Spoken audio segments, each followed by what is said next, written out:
Principal, Monsieur le député de Gaspé. Merci, Monsieur le Président. Le gouvernement adoptait en mai dernier un décret pour permettre l'exploitation de parcs éoliens sur les terres publiques vouées à l'exportation. Ce décret, contrairement au décret antérieur, n'oblige pas les promoteurs des parcs éoliens à faire des partenariats avec les acteurs du milieu.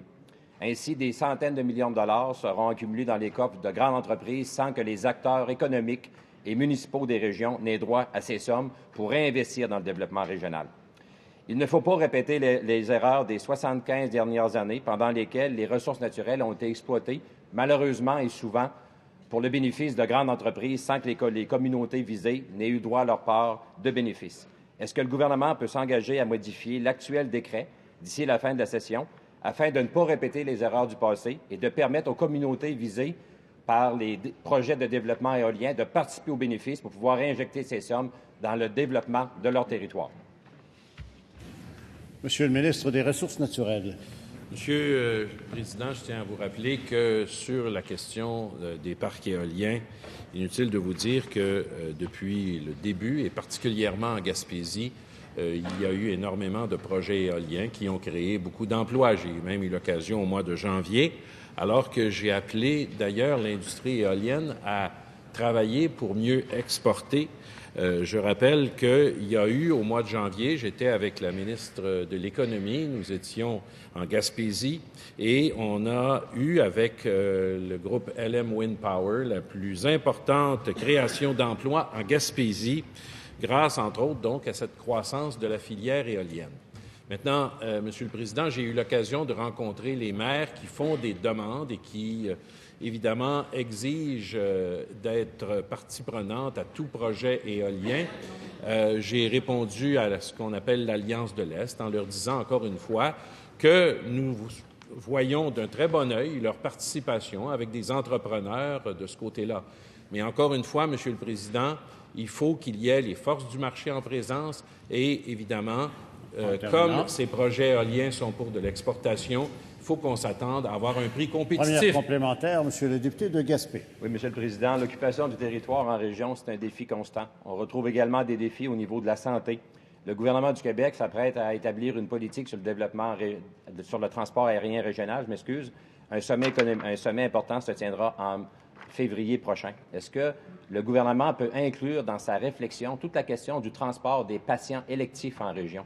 Par exemple, quelqu'un qui a besoin d'un traitement de radiothérapie à Gaspé doit parcourir 1000 km par semaine pendant 10, 12, 15 semaines. Est-ce qu'on peut évaluer cette opportunité-là dans la réflexion sur le transport? Monsieur le ministre des Ressources naturelles. Oh, je m'excuse. Monsieur le ministre de la Santé. Alors, c'est une complémentaire ou c'est une principale? Complémentaire. Alors, Monsieur le Président, je pense que notre collègue s'adresse à un sujet qui est extrêmement pertinent en santé. Et la meilleure démonstration que c'est une chose qui est pertinente pour nous, c'est l'annonce que l'on a faite il y a quelques semaines de déployer sur le territoire des unités d'hémodialyse. C'est la démonstration que notre gouvernement est là pour tous les citoyens du Québec, sur tout le territoire du Québec. C'est la meilleure démonstration. Maintenant, notre collègue s'adresse à une problématique inverse. C'est pas possible d'avoir des unités de radiothérapie, par exemple, qui se promènent sur le territoire pour des raisons techniques. Alors, il a raison.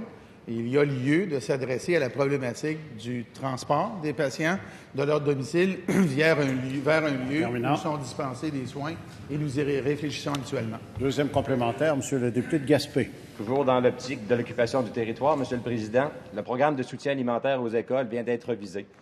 Triste constat pour la région de la Gaspésie, 5 des écoles de la région la plus dévitalisée du Québec, 5 seulement de nos écoles sont admissibles à ce programme. La municipalité de Rivière-à-Claude, dans la Haute-Gaspésie, est en 1098e position sur 1098 et les enfants de ce village qui vont à l'école de Mont-Louis n'ont plus droit à ce programme. Plusieurs mesures ont été mises de l'avant et sont difficiles pour les régions. Monsieur le ministre de l'Éducation. Monsieur le Président, vous allez me permettre de répondre un peu à ce que je disais tout à l'heure à l'égard de l'aide alimentaire. Nos écoles qui sont dans des indices de défavorisation 9 et 10 vont être soutenues par le programme d'aide alimentaire.